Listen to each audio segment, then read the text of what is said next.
Díomh agus fáilte thar náis rih cáit an áit agus mé ag taistil timpeall an Áise Thoir Theas. In nómh tá mé ag tógáil bus beag ó Nanceau I LAOS ar aiscid luáin probain agus ón chathair sin tá mé ag tógáil an tréin go dtí mo chéad ceann scríbe eile, Vang Vieng.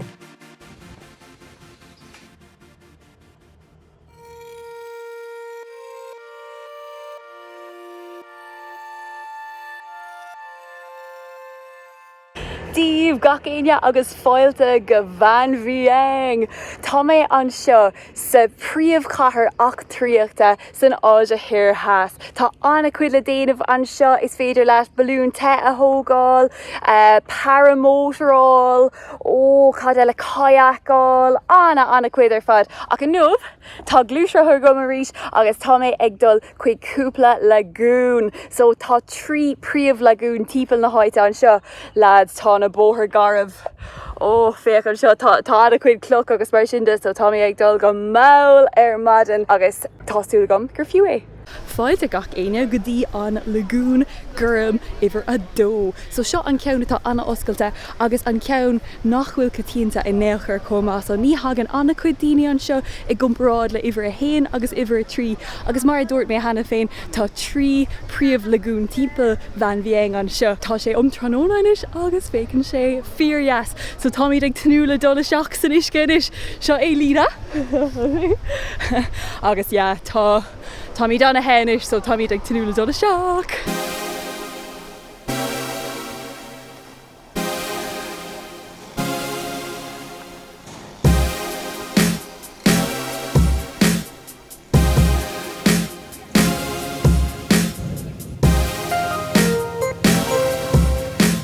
Dóg mé lagún iver a dó chun roiir faointe nam seo a ghrappa le cúpla cara in ann de líon gréine.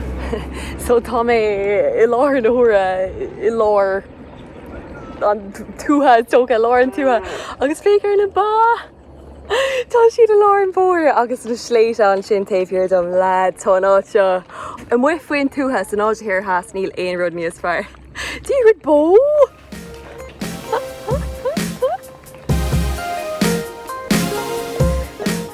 Lads, tá míad ag cur ála sinis ach tá míad beag nach ann. Woo!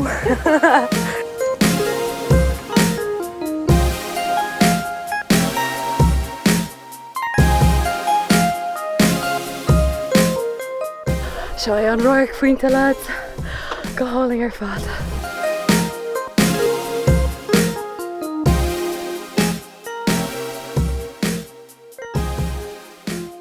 Tá roiir anna cáilú an seo comá, tá sé sios an sin agus tá bretach ann agus glúisrathair agus is féidir le siar an glúisrathair ach tá scúne den gríomhgraf sin son neadidir an bhfuil sim gom é sinna agáil ach seo an roiir gréanos is fiú é teacht an seo tógann sé leabhar cléig nó mar sin de agus tá sé just cosúla gachród eile sa leis tá sé fuirfe. Go hiile is go thomláin fuirfe. Lá eile lagún eile an seo las muid de Vang Vieng. Seo é lagún a hain ina bhfuil meid tuairt cuairta in nómh agus tá sé go luath ar maidin agus tá sé nach mór fullmh. Tá cúpla trasóirí ón tin an sa ach seachas sin tá sé suamhnach go leor. Píos a cóirla a fuairmise agus tá meid tuairt é seo díobh se comá má tá sibh ag tacht an seo tar go luath ar maidin tus go mbíonn sé anna gnóthach a rit an le trosanna agus mar sin de. So tá sé le thuirtaréis sin éanais agus tá an glúisrathair agam an nómh so just chuig mé an seo go dtíreach agus beag snámh suamhnach agam riamh na slúata.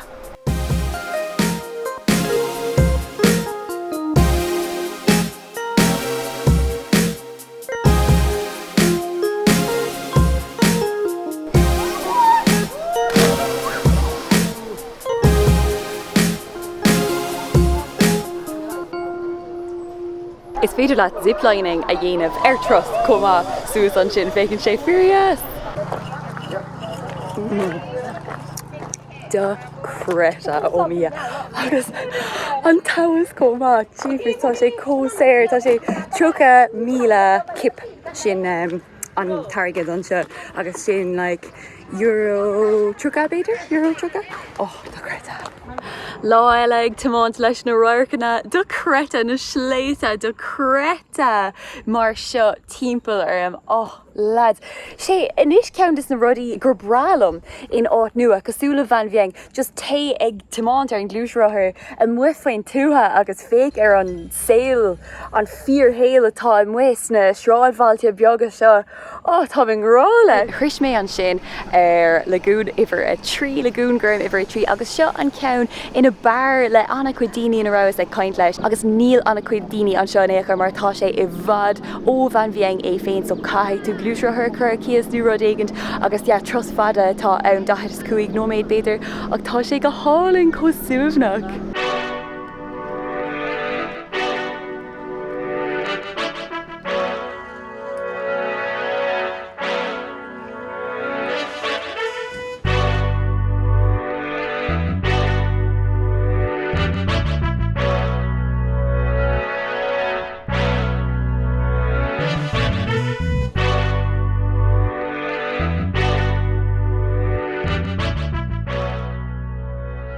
Tá an ceann seo I bhód níos fearr ná ceann uimhir a héin I mo thuairm seo ar aonos tá zipline ann, tá rope swing ann agus sais rud chun copra a dhéanamh agus is bralum é seo tá sé sais cóisiir ar siúla. Ceapan beidir go raibh an ceannaí uimhir dó níos fearr just chun a bheith liamach mar an seo just tá bord a going agus tá cúpla dus na rudí seo ann ach le an chud is mó. Caiig tú just tá sé sin te actually. A níl éon rud chun lí amach ach sé an ceann is deise ceapan se rénos.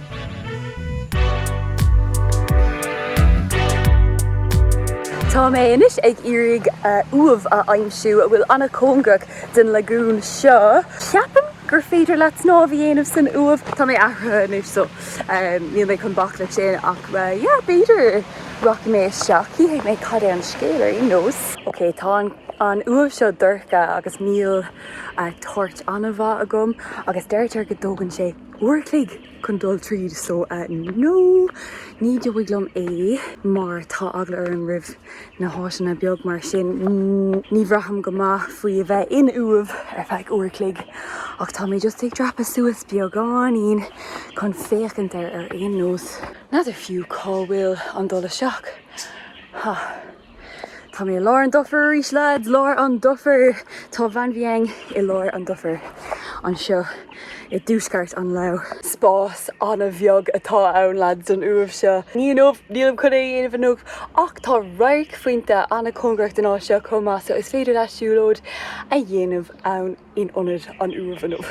Ok, tá mé ag dul sios just chun féachaint beagáín ar. Tarlam.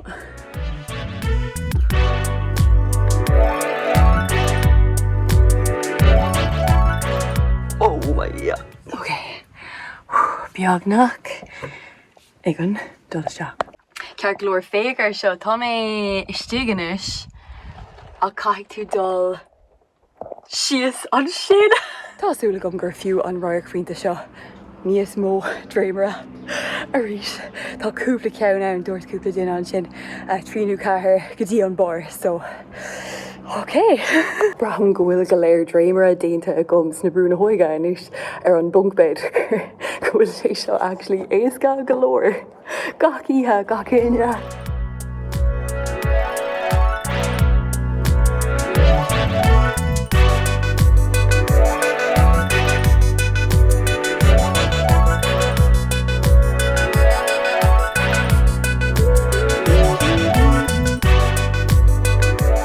Tar éis an bhreag faointe sin, hamáin mé arás go dtí an brúna hóige agus na link snámha a rís chun lína gréine eile íomhainn a fheiceáil.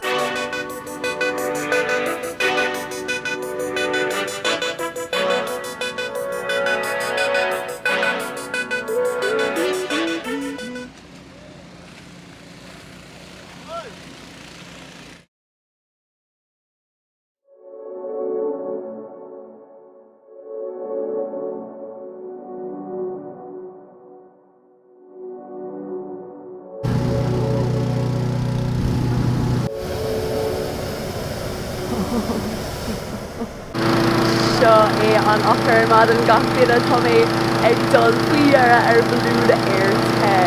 So séirí tú gom ceannaíanamh sa Turk an céad bag a rinne mé an seo cáiltená so féachair sin os má leis mar ní raibh an aimseir má go leir for réir so ní raibh sé a dhéanamh go seo éh chéad ó riamh agus beag mé ag dul chuas is spéir an seo ag féachaint sios ar na sléite agus an tíreacht íbing atá an seo i Vang Vieng.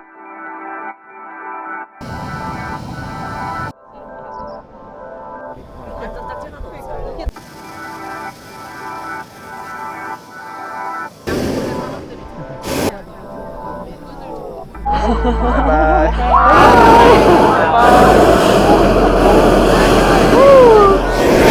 Tommy McDonald, serious.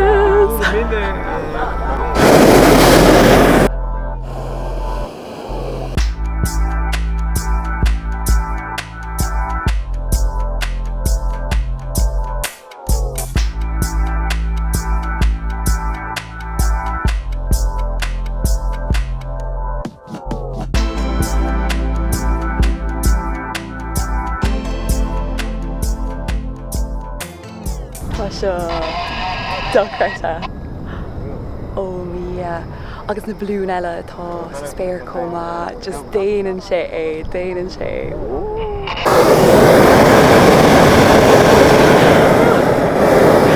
Tá sinnte Tá sé suamhnach go leir actually cé bhfuil sé glórbhar tá sé suamhnach an céad rud ar maidin.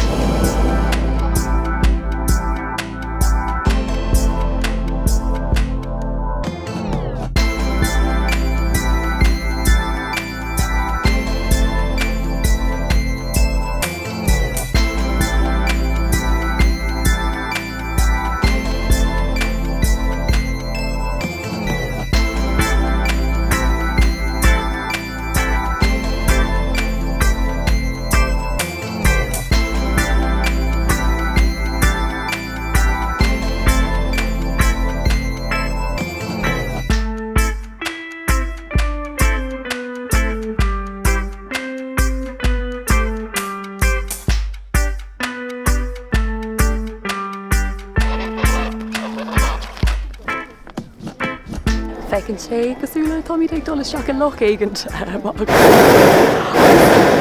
agus muid ag turling ach ní dúil an ghfuil sé sin fiúr.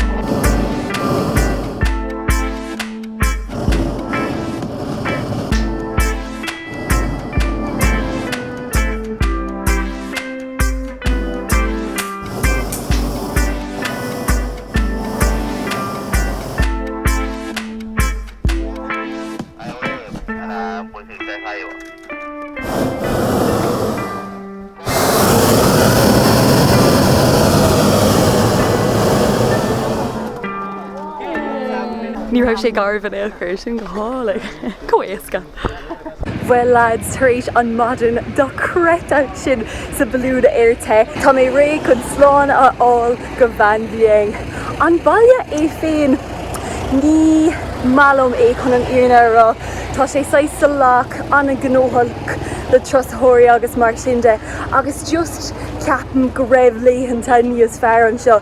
Tá is a gom comá go raibh Vang Vieng ahananta mar áit chun kosher dhéanamh le backpackers, áit le anna chuid drugí, alcohol agus mar sinnde. Agus tá sin fós ar siúl cínta tá anna chuid kosher ar siúl an seo saníthe agus mar sinnde ach ní an méid céine ná mar bhí de mbliain ó chin agus bhí sé saois don séir ach rinne anna chuid daoine túbáil agus fuair siad bás agus bhí siad ag léanta seach san isce le carrig agus mar sin de annachán séireach. Is féidir le túbáil a dhéanamh go fóil an se ach tá níos mó rialacha ag buinte leis. Tá sé beagáí níos cíalbhre anis is socha ach ní hééis sin mo sin níl mórrán sinna gom in san rudí sin a hiile. So an taobh sin an taobh kosher ní mála mé chun íarna rá agus tócha bhfuil anna chuid spríag buin leis comá just níl sim go a hiile in sna rudí seo mar tom trogan is tom cilbhar. An timpeallacht an seo timpeall Vang Vieng tá sé fíorheas ar fad déirthing chuir Áise Thoir Theas agus just bhí ag timpeall na háise féach na lagoon sin bhí sin go híoming ar fad déon beagánín siúlód a móra agus mar sin de agus beag tú sucr ach is haven é de backpackers go fóil an seo i Vang Vieng ach tá sé an am dom féin bog ar aig so chéad mé sa chéad eile sib. Slán!